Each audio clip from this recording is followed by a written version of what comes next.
मिल्खा सिंह, कौन नहीं जानता इनको। लेकिन अब हमारे बीच में ये नहीं रहे। किसकी वजह से, ये हम सभी जानते हैं। तो आज के इस वीडियो में हम टॉप 20 फैक्ट्स जानेंगे मिल्खा सिंह के बारे में।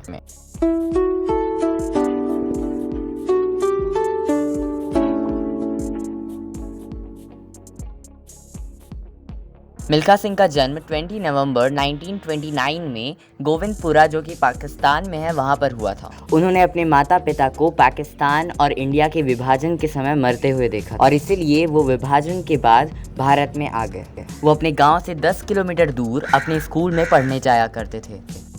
मिल्खा सिंह चर्चित तब बने जब वो उड़ीसा के हुए कटक जिले में राष्ट्रीय खेल, जो कि 200 मीटर और 400 मीटर का था, उसमें रिकॉर्ड तोड़ दिए थे।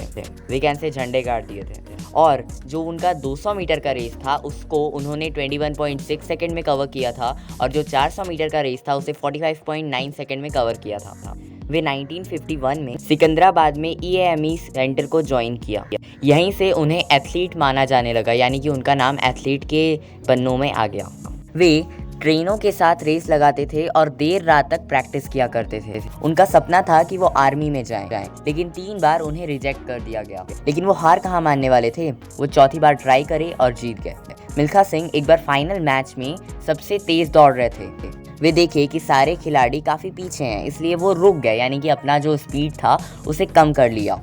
लेकिन दूसरे खिलाड़ी का जब स्पीड बढ़ा तो वो उनसे भी आगे निकल गए। लेकिन अपना स्पीड घटाने के बाद उन्हें बढ़ाने में थोड़ा सा समय लग गया, जिसकी वजह से वो अपना जो मेडल था वो खो दिए। वो 4th आए थे। ओटिस डेविस, जो कि अमेरिका के एक खिलाड़ी थे, वो 44.7 सेकंड से फर्स्ट आए। कुफमैन 44.8 सेकंड से सेकंड आए और फिर मेल स्पेंच करके एक खिलाड़ी थे, वो 44.5 सेकंड से थर्ड आए और 0.1 सेकंड से मिल्खा सिंह 4th आए थे और 45.6 सेकंड में उन्होंने रेस कंप्लीट किया था और इसी के चलते उन्हें ब्रोंज मेडल भी नहीं मिला।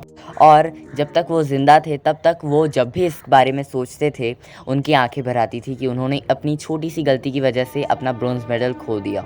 विभाजन के कुछ कारणों के कारण वो पाकिस्तान जाना नहीं चाहते थे। जब 1960 में उन्हें इनवाइट किया गया था, फिर जवाहरलाल नेहरू ने उन्हें समझाया कि तुम जाओ वगैरह वगैरह, तो इसलिए वो गए और पाकिस्तान के एथलीट को पाकिस्तान में ही हरा दिया, जो कि अब्दुल खालिक थे। और उस टाइम पर आयूब खान ने उन्हें उनका फेमस नाम दिया फ्लाइंग सिख। मिल्खा सिंह ने अपना जो फेमस पदक था वो तब हासिल किया था जब खिलाड़ियों के लिए उतनी सुविधाएं अवेलेबल नहीं थी और ना ही उनके लिए कोई प्रॉपर ट्रेनिंग या फिर इवन ट्रेनिंग की व्यवस्था थी। वे 77 आउट ऑफ 80 रेसों में जीते हैं, यानी कि 77 रेसों में उन्होंने जीत हासिल की है और टोटल 80 रेसों में वो खेले थे।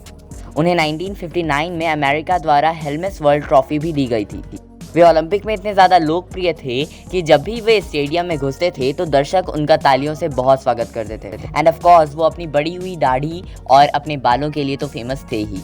उस टाइम पे ना लोग ज़्यादा सिख धर्म के बारे में जानते नहीं थे और इसीलिए जब भी वे दौड़ते थे अपने बाल में रुमाल बांधकर या फिर पगड़ी बांधकर, तो ऐसा लगता था कि कोई साधु रेस लगा रहा है। मतलब जो देखते थे उस टाइम पर, जिन्हें पता नहीं था, उन्हें लगता था। एंड उस समय ना ज़्यादा पगड़ी का फेम था भी नहीं, तो इसलिए वो सर पर रुमाल भी बांध दिया करते थे। कभी कभी वो प्रैक्टिस करते समय इतना ज़्यादा रन कर लेते थे कि उनके पैर से ब्लड निकलने लगता था। एक और एथलीट है पान सिंह तोमर, जो कि हारे थे मिल्खा सिंह से। ये उनके जूनियर थे और पान सिंह तोमर को मिल्खा सिंह ने हराया था। उनकी नज़रिए से देखा जाए तो उनकी पूरी ज़िंदगी में 2 घटनाएं बहुत ज़्यादा महत्वपूर्ण हैं। पहला तो आप सभी ने गेस कर ही लिया होगा कि जब पाकिस्तान और इंडिया का विभाजन हुआ था, यानी कि इंडिया का विभाजन हुआ था और पाकिस्तान बना था, तब उनके मम्मी पापा की डेथ हो गई थी, यानी कि उनका मर्डर कर दिया गया था, हत्या कर दी गई थी। और दूसरा है रोम ओलंपिक का घटना, जिसमें कि वो स्वर्ण पदक पाने से चूक गए थे। मिल्खा सिंह की आखिरी इच्छा यही थी कि कोई भारतीय ओलंपिक का पदक जीते, जो कि अपनी छोटी सी गलती के कारण जीतने से चूक गए थे, जो कि मैंने आपको पहले बताया। वे अपना एक एथलीट एकेडमी खोलना चाहते थे, जिसमें कि भारत के सबसे जो अच्छे प्लेयर्स होंगे उन्हें ट्रेनिंग दी जाए चंडीगढ़ के आसपास। 1958 में उन्हें पद्मश्री से सम्मानित किया गया था और जब वो रिटायर हुए उसके बाद वो स्पोर्ट्स एकेडमी के डायरेक्टर भी बने। That was in Punjab. तो वो स्पोर्ट्स एकेडमी के डायरेक्टर बने पंजाब में। लेकिन आज भी इतने साल बाद जब उनकी डेथ भी हो गई है, कोई भी ओलंपिक में पदक नहीं ला पाया है।